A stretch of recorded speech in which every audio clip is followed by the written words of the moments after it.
Devin Haney? Whoever they put in front. Hold up. Keyshawn Davis gonna fight him. He's fighting. Oh, really? Yeah. He's fighting Devin? I think it's gonna happen soon. Oh shit. Yeah, Keyshawn gonna beat him. Devin a hell of a fighter. You said what? Keyshawn go beat him. I said Keyshawn go beat him. Shakur Stevenson does an interview with Adin Ross, and he says the unthinkable.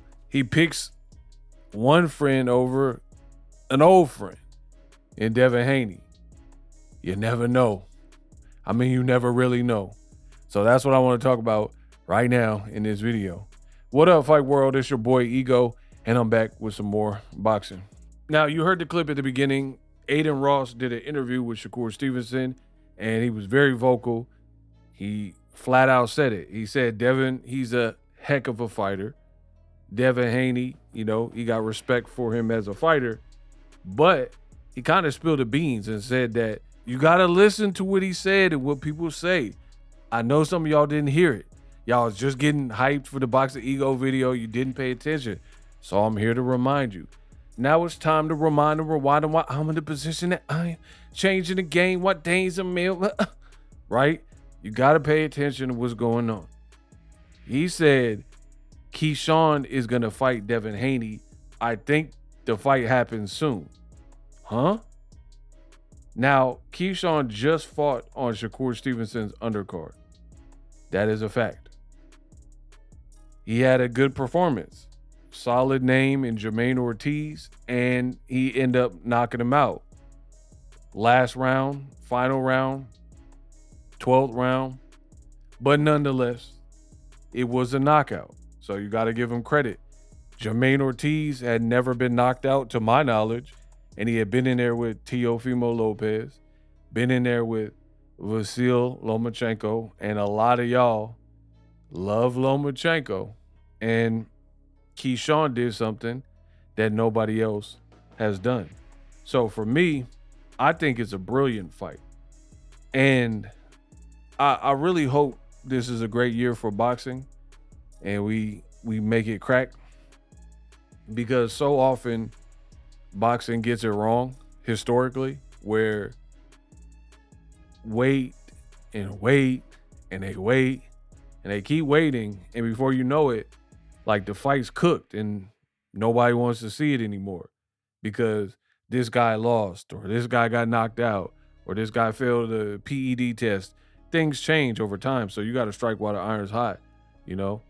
It's like, how many people did you go to school with, and that woman, that chick at your school, she could have been prom queen, she could have been the baddest chick, everybody wanted to go to the prom with her, and then years later, well after you graduated from high school, you run into them, and bump into them in a grocery store or whatever, and you see how rough they look. I know y'all have had this experience where 10, 15 years out of high school, right? If you're old enough to have been out of high school that long, you run into somebody and then they just look tore up. They had kids, they had a divorce, you know what I mean? And they don't look like the prom queen and the homecoming queen and all that stuff. So just like relationships could have an expiration date, make sure you guys like the video and subscribe for the latest in boxing, right? Relationships could have an expiration date. You might not always want that. Just because you had a crush on somebody in high school, if you don't act on it and she don't act on it and nothing happens, who's to say, again, 10, 15 years later, when you got more options, like let's say you're a high value male, you got a nice job, you got a nice whip, you got options now. This ain't high school where everybody, the good thing about high school is everybody is, for the most part, on an even playing field. You know, occasionally, depending on what high school you went to, you have some kids who, they were rich or their parents were rich, so they had a lot of money, had a car before everyone. But for the most part, that's at least the school I went to, you know, it was, everybody was pretty much on an even playing field. Couple people's parents was loaded and whatever. But the point I'm making is things don't always remain the same. And Devin just fought Brian Norman and looked good in that fight. Dropped Brian Norman when people thought Norman was the stronger fighter. They thought Norman was the one that was going to hurt Devin. People kept bringing up the Ryan Garcia fight. They're like, no way he gets past Brian Norman. And Devin showed up and showed out. Boxed well. Didn't fight scared. You know, I know Conor Benn and Eddie Hearn and people hated on the performance, but I mean, he got a knockdown in the second round, so that's kind of out the window for people hating.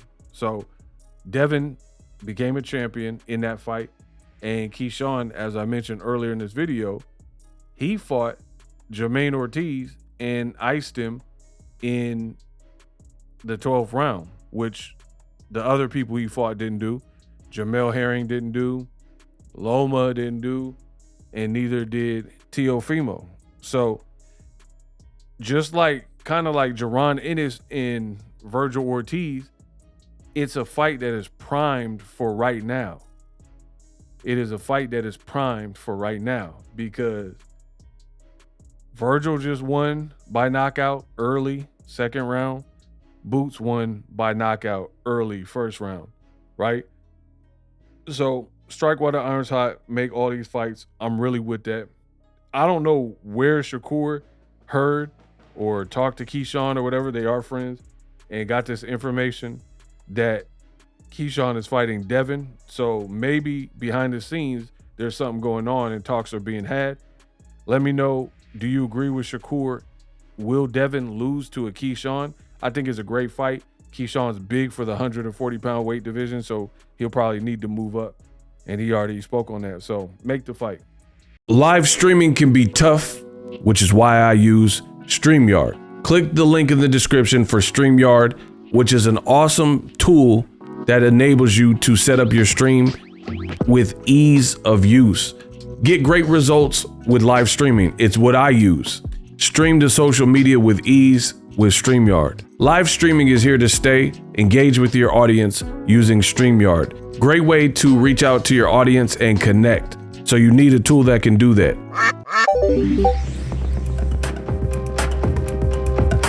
If you're new to YouTube and you're struggling to get views, one tool I can provide to you is TubeBuddy. I've been on YouTube over 10 years. I use TubeBuddy daily to crank out videos just like this one that you're watching. Learn how the pros do it with TubeBuddy. YouTube receives a lot of traffic, which also means a lot of creators, a lot of people putting out content. So you need to learn the ropes so you know how to separate yourself, especially if you're new, but even if you're a pro, use TubeBuddy. The link is in the description. Get more views, more subscribers, and a higher click-through rate, so ultimately you can realize all of your online goals. Use my affiliate link in the description and grow your channel fast.